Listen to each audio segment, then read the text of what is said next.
Welcome to the 2007 Polaris African Star Challenge. It's the biggest quad event in the whole of Africa.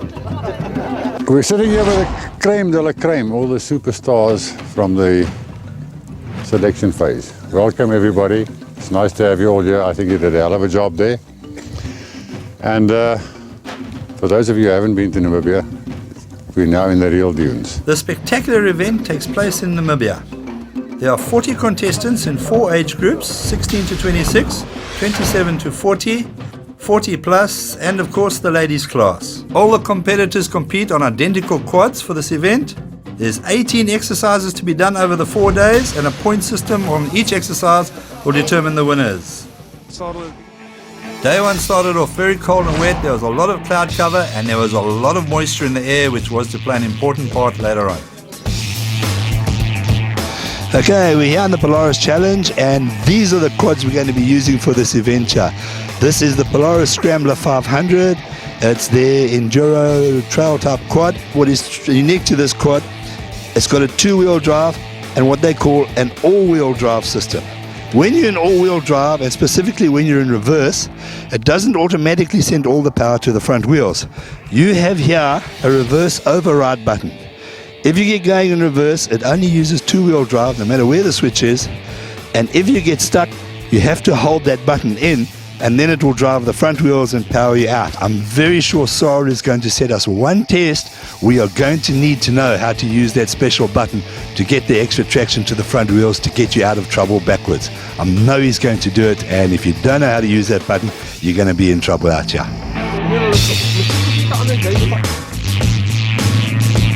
First day, first morning, we're setting the tire pressures for everybody here. Tell me, what's the story with the tires here?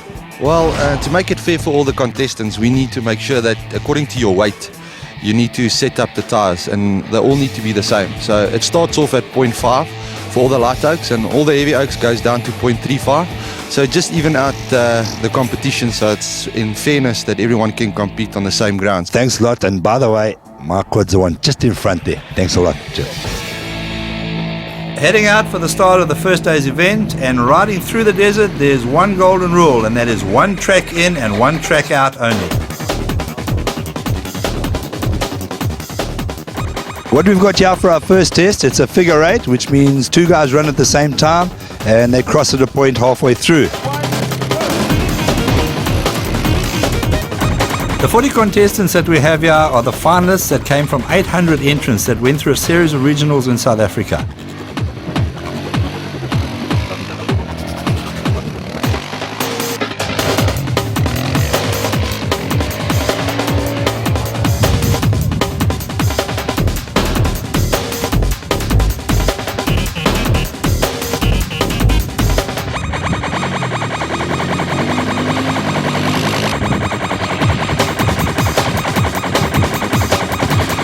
The damp hard sand on the first day's event was not what we expected from the desert.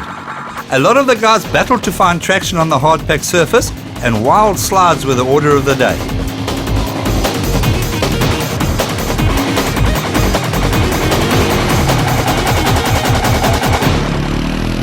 Time is 1:46. What I'm doing here now is the first test of the morning, figure 8, fastest time counts, 2 riders at a time. And these are the times as they come through, so we are writing all this down so that we can allocate the points afterwards. They get 20 points for a win in the test, 17 for a second, 15, 13, 11, and then 10, 9, 8, 7, 6, 5, 4. So this is the most important part from our point of view, because this is how we eventually find the winners of the various classes.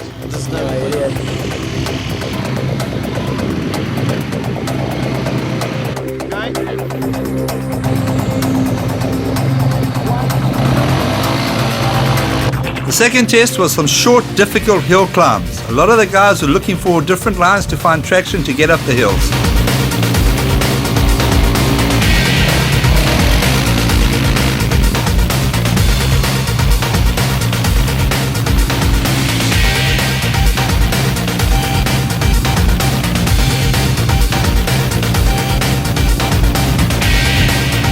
We come to the Namibian desert here because there are some of the biggest sand dunes in the world here, and it is an absolute privilege to be able to ride these things. even if some of the guys can't quite make it all the way to the top, as Neil Purdon found out. You reverse all the way back down to the bottom and have to find another line and try again. This of course costs you time, and time is points and positions in this game.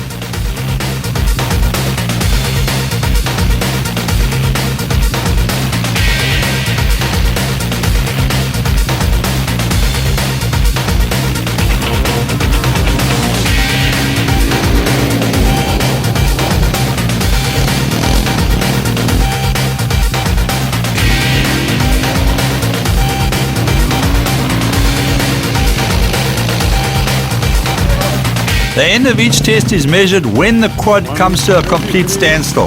The front wheels have to be past the 2 red flags for the clock to stop. I believe there's no fear. You shouldn't have fear when you do this type of stuff, so yeah. Corporal Andre de Villiers from one of the main sponsors, Safari Centre, was helping out at the start line for most of the heats and explained to the guys where they needed to go.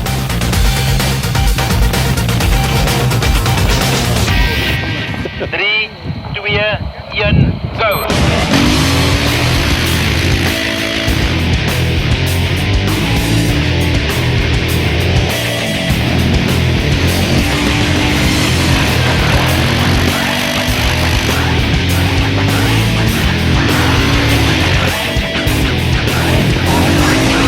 The third heat was one of the longest tracks of the day. It started with a steep downhill and a severe bump at the bottom, and then moved on to some serious side slope action.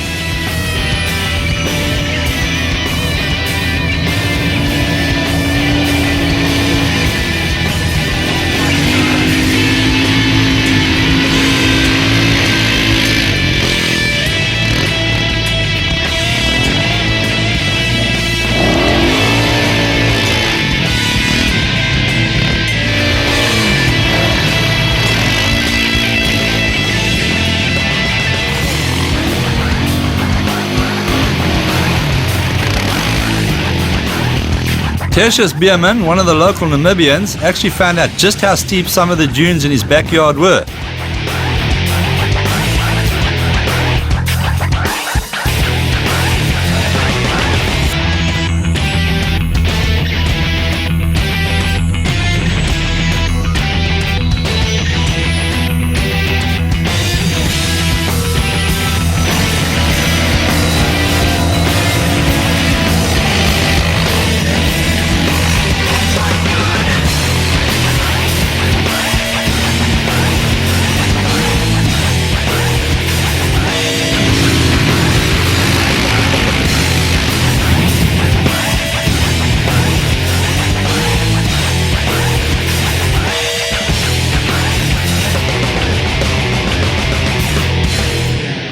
Marshals for the Polaris African Star.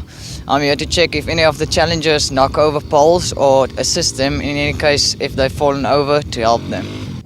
With the sun starting to peek through the clouds at last, it was off to the start of the last challenge for the day. This is the sort of thing I can handle. It's smooth corners, tight, loose sweepers. I'm going to be a writer. I'm not getting hurt on this one, which is a good thing for me.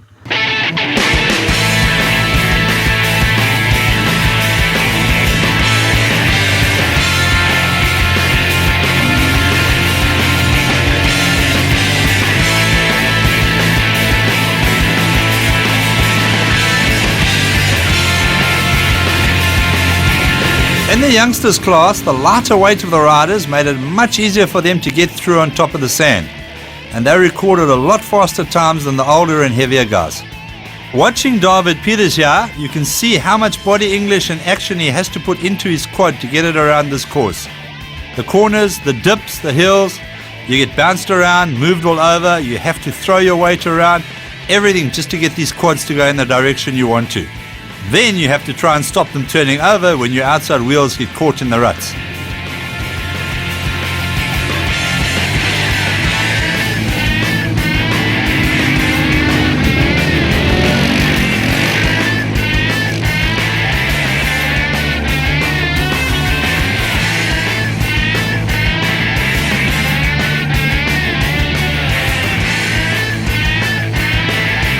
Last year's third place winner Tian Tinnison shows you how to really get it through the dips and round the corners here.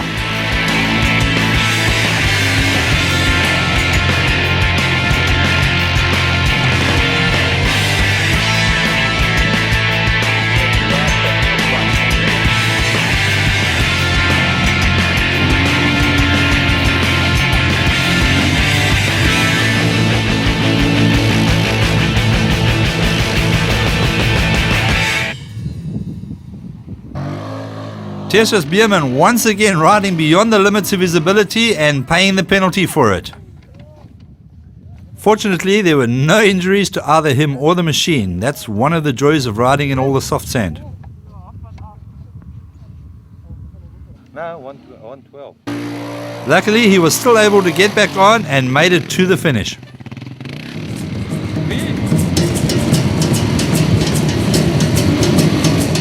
At the end of the first day's heats, Sorrel leads the convoy back to the camp again.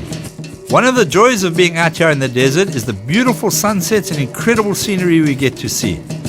The second group got to see it a lot more because they only managed to come in after dark on the first day.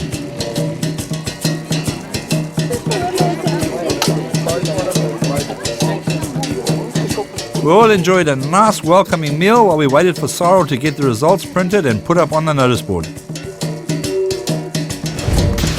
At the end of the first day's heats, in the youngsters group, Jacob Bielefeld, last year's winner, was in the lead once again. Glenn Loebscher and Jacques van den Berg were second and third behind him. In Group 2, local boy Alvain Jordan was in first place, Rainier Buschhoff was behind him, and Coral Swart was in third place. In the ladies group, Ansel van Wyk was a clear leader on 77 points, but Elisma Lambrechts and Marijke Barnard were sharing second place. And in the veterans class, Wille Botha was in first place, Jaapie Ladekhan second, and Alan van den Berg was third. Myself, I was just outside the top three, knocking on the door.